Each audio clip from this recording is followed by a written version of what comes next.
How come no one predicted this? So the real estate industry has never truly had more drama than it does right now. And every day it seems like there's yet another development that directly impacts you all, the consumers.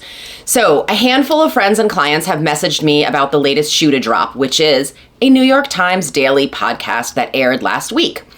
It makes realtors out to be sneaky, deceitful snakes, openly flouting the Department of Justice and their new regulations and laws. So guys, I'm all about truth. I'm all about being direct and a straight shooter.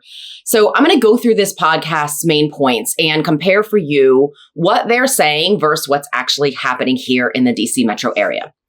So I am Melissa Terzis, DC Real Estate Mama. My channel is here. You can subscribe and all of that good stuff. And so let's dive into this. So there was an interview with a reporter, Debra Kamin, and it was titled, "The Housing Market Has New Rules and Realtors Are Evading Them." So I listened to this twice. And while I just love keeping my head down and helping my clients buy and sell houses, this interview is spreading like a false narrative or several false narratives that really could have disastrous consequences. So I can't speak to the rest of the country, but I can tell you how things are unfolding here in the DC area. So I want to dive in and talk about all of that. First, I have to do a disclaimer. You guys, I love what I do. And I know that this industry has bad actors. I come across them all the time, but they are the exception, not the rule, especially in the DC metro area. So housing's in high demand.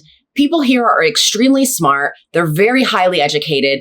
Many of them have law degrees, are practicing lawyers, and this kind of nonsense wouldn't fly here, a lot of it. So, all right, let's dive into the first point that she says. And I'm going to reread directly from the transcript and from the recording of the podcast exactly what was said so that there's no misinterpretations. All right, so the first podcast point. So Kamin starts out by explaining that as a result of the lawsuit filed by the Department of Justice against the National Association of Realtors, commission amounts were going to go down, which should also reduce home prices. So Kamin explains how this didn't happen and that there's been a great workaround in the industry. Her first statement that I want to address is this, quote, "Post-settlement, the rules said that the sellers pay their own agents, buyers pay their own agents. If you work with a real estate agent, it's up to you to pay them. That was what was supposed to happen, which should have brought a lot more competition and negotiation into the marketplace. The settlement was very specific in its language that these conversations about splitting commissions could not happen on these databases, the MLS, the multiple listing service. So the real estate community was like, okay, we'll just move these conversations elsewhere. It never said we can't have them happen at all," unquote. All right, so here's Melissa's response. She's right. This didn't happen, at least not locally in the DC area. So sellers understand some simple stuff here. If they don't offer compensation to the buyer's agent, it could greatly reduce the number of buyers interested in their home. So for most sellers, it's really about the bottom line and what they take home at the end of the transaction. If they have to offer a commission to a buyer's agent to get more buyer interest and potentially competition and a higher price, that seems like a better avenue for them. I'm actually not sure why this is a problem either. First, no one can really tell a seller what they can and can't do with their money, so you can't dictate this to them. Second, of course, there are going to be conversations had regarding commissions.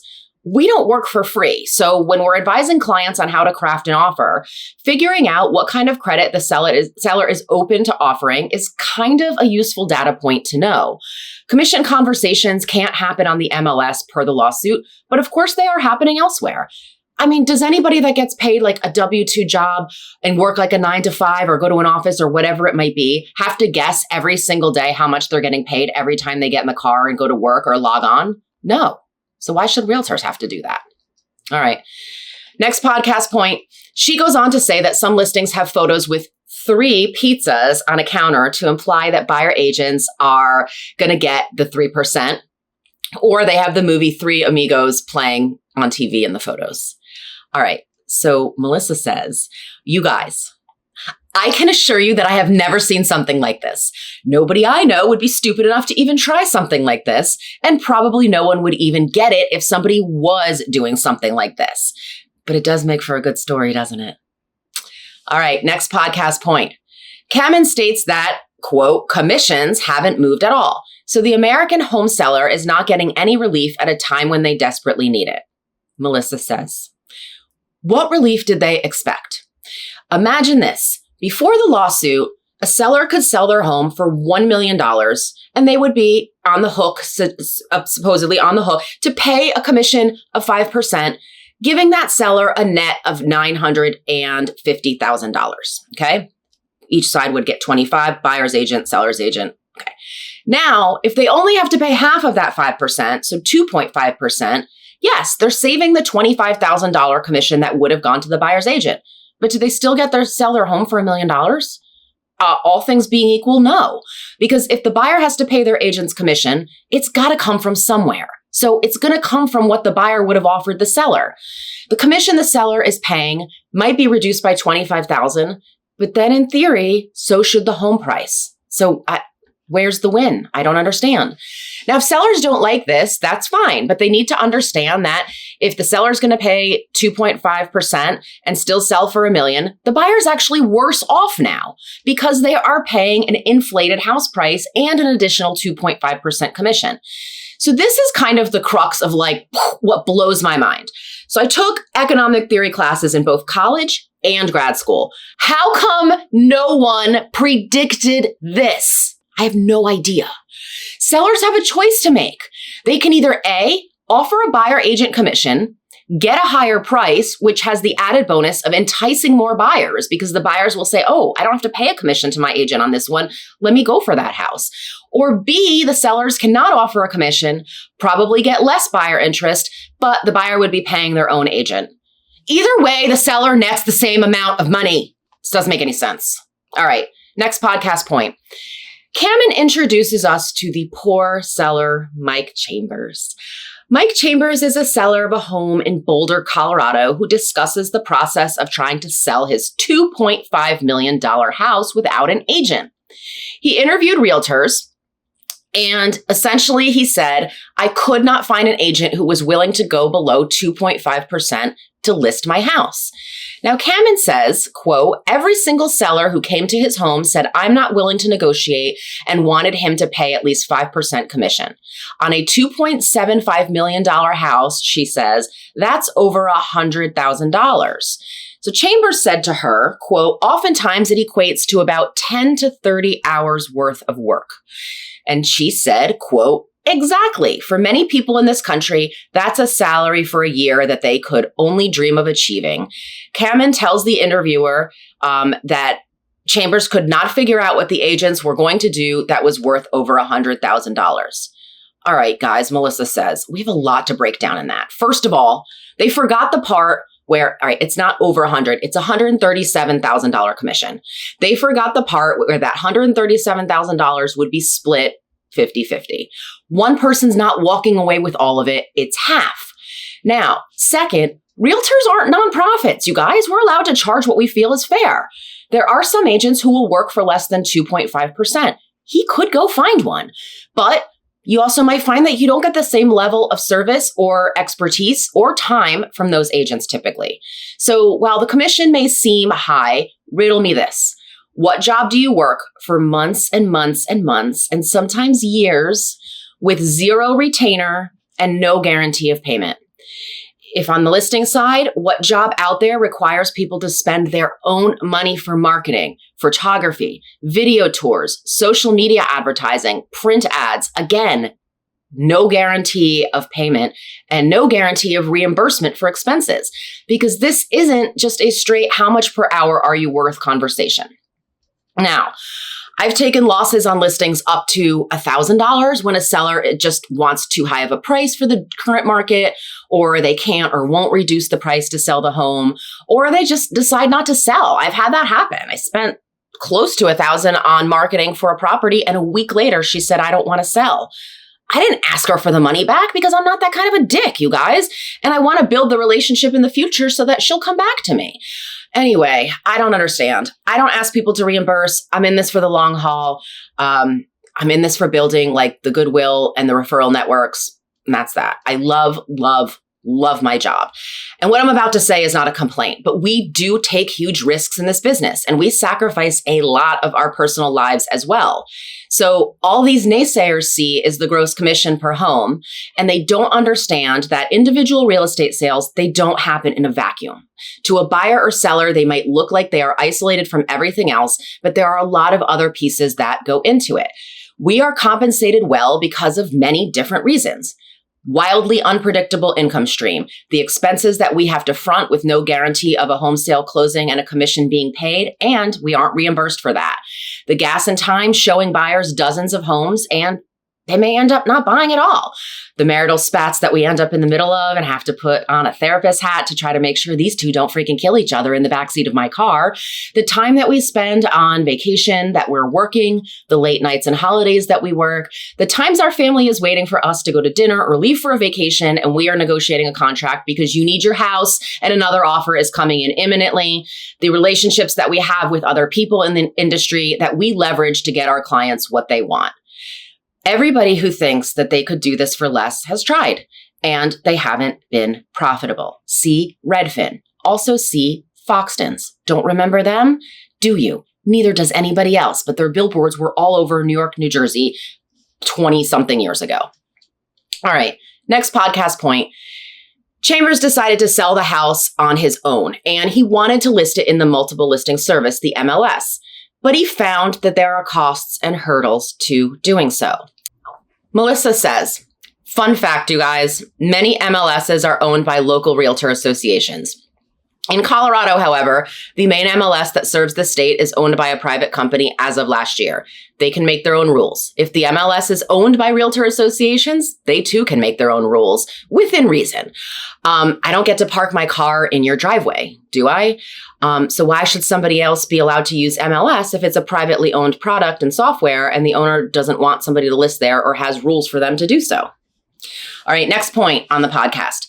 So Chambers tried to list on Zillow and he finds that Zillow doesn't put for sale by owners front and center. They feature homes listed by realtors first. Melissa says, dude, this is not a giant conspiracy.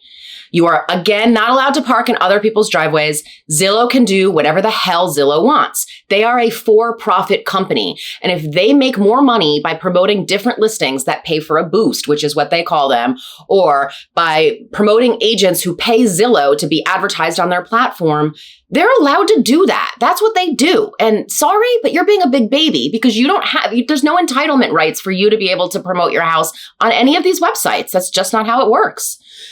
Next podcast point.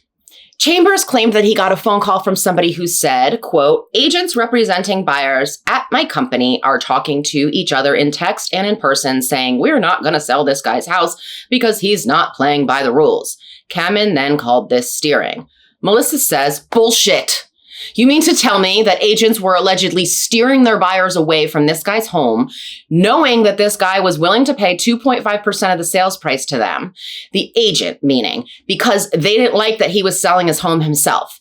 So these agents choose to steer their buyers away from this one solo buyer with his perfectly gorgeous giant house, as he describes it, when they stood to make $68,750. Why should anybody let the truth get in the way of telling a good story? Right? I don't believe it.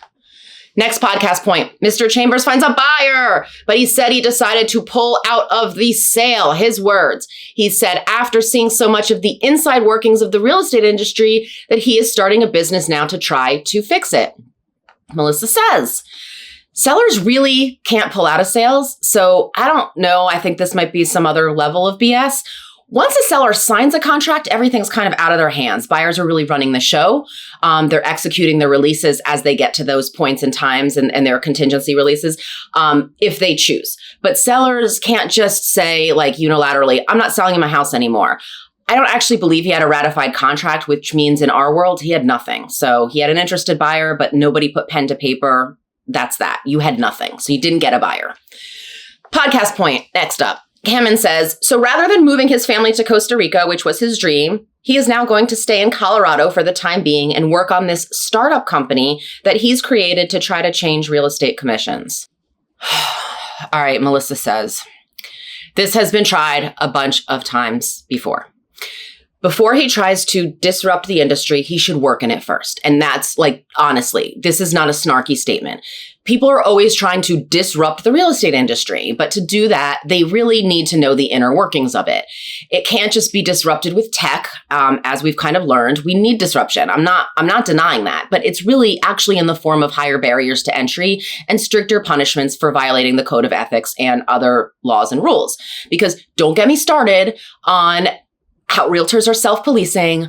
I worked for the Professional Standards Committee for a decade with no money, where we hear these cases of arbitration and code of ethics violations, and literally, like, no matter what, it was hand slaps for everybody. Stupid and a waste of time.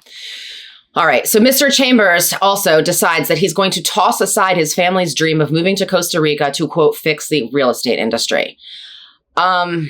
The word unhinged is coming to mind. Like, does anybody see how crazy this is? I can't imagine telling my husband and kids, like, I know we've worked for this family dream our whole life, but I just got a wild hair up my ass. And so guess what, everyone? Re-enroll your asses in school. We're all staying. It makes no sense to me. Next podcast point. Kamin relays that Chambers' message is that you should be able to determine how much you want to pay for a service, and the industry is not allowing those conversations to come to the surface. Melissa says, do you go to your doctor and tell them that you only want to pay $14? No. All right. I fell down the stairs like 10 years ago. I spent 5 hours in the ER. It cost $37,000. It cost more than it did to have both my kids. It was wild. Service providers offer a service for a price that works for their business. You can say yes or no. That's your choice. And just because this guy can't find an agent who's willing to take what he wants to pay doesn't make it collusion. Like, if we do the math on this, did I really cost the emergency room like $5,500 an hour for the time I was there? Probably not. But there's a whole lot more that goes into that pricing. That's not just Melissa in a bubble who showed up at the ER with falling down the stairs. All right, the next podcast point. The interviewer asks Kamin, all right, what would you say to people who are trying to figure this out? Perhaps they aren't willing to do what Chambers did, which is actually take charge of the whole process themselves, but they just want to be able to navigate the current dynamic in the best way possible. Well, Kamin says buying and selling a home is scary. She said, I did it, and I remember sitting down with the agent and signing papers that I didn't understand. I think I paid 6%, but I don't know. So if it can happen to me, it can happen to anybody. Girl, Melissa says, there's a reason that you can't buy or sell a home until you're a legal adult. But when you do, you have to put your adult hat on. All right? Do some adulting. If you don't understand the paperwork, don't sign it. Ask somebody. If you don't get an adequate explanation, find a freaking attorney or somebody to explain it to you. But just because she didn't understand and just because she didn't pay attention to what commission she was paying doesn't mean she can blame the agent or say that she was forced to sign something. That is ridiculous. Take some responsibility here. Everybody who has a home to sell is welcome to try it on their own. I currently have buyers who are under contract with sellers who chose to sell themselves. They're lovely sellers. They're not my clients, but they're lovely people, very smart, really great people. But I'm going to say I'm doing a good chunk of their side too, because they don't really know what they don't know about the process. I could be screwing them left and right, but I'm not, because I'm a nice person and I want my clients to get this home. If they had a listing agent, that agent would be all up in my grill right now asking for proof that the deposit was sent, that the loan was applied for, that the appraiser was called, that they secured a home insurance policy for the house, because that's like a huge drama right now, and not all homes can get homeowners insurance. I don't have to offer up that information. I'm not saying that you can't sell on your own, but without somebody who knows the process and the current landscape and works it regularly, you might be in for some unwelcome surprises and your home sale might fall apart. All right, the next podcast point, you guys, the interviewer then asked Kamin how she thinks this change will unfold, or if it will. She said, I asked this question to the lawyer who brought the case that resulted in the settlement and won it, which is Michael Ketchmark. He said, Blockbuster Video. When movies started streaming, they did not shut down all of their stores. All right. The minute things started streaming, it took time. Melissa says, be kind, rewind. They are missing a key difference here, and DVDs were a commodity product that could easily be improved upon by changing the method of delivery. Yes, the real estate industry can absolutely be improved upon by having more education, by requiring higher barriers, maybe more money in fees, just so that you don't have like the fly-by-nighters and the part-timers who are in it who are actually like making the industry worse. But how do you automate service? How do you automate a unique set of skills? How do you automate the knowledge of the industry and the relationships? Like AI can't replace that, and there's just some times where we get contracts ratified and the listing side says you weren't the highest, but your offer had good terms and you guys put a good contract together and every other contract was sloppy. And I knew that working with that agent was going to be difficult and there was a chance my client wouldn't get to the closing table. So I selected your offer. That's the kind of stuff that just can't be, personal relationships just can't be replaced by tech. So the settlement did what it was supposed to do. It decoupled the real estate commissions. I am not really sure why anybody expected a whole lot to change other than that the buyers are now alerted that sellers may pay all of their commission, some of their commission, or none of their commission for the buyer side. That's that. I recorded this because I'm tired of the narrative that we're all uneducated losers who suck, that we're overpaid, that we don't work for our money, that we take money out of innocent people's pockets. Are there agents out there who might fit in that profile? Absolutely. But they don't last in the industry because the other thing our industry is it's very litigious. So if you screw up, people will come for you. So that is that. I'm Melissa Terzis. I'm getting off my soapbox. My contact info is coming next. Wanna hear you go.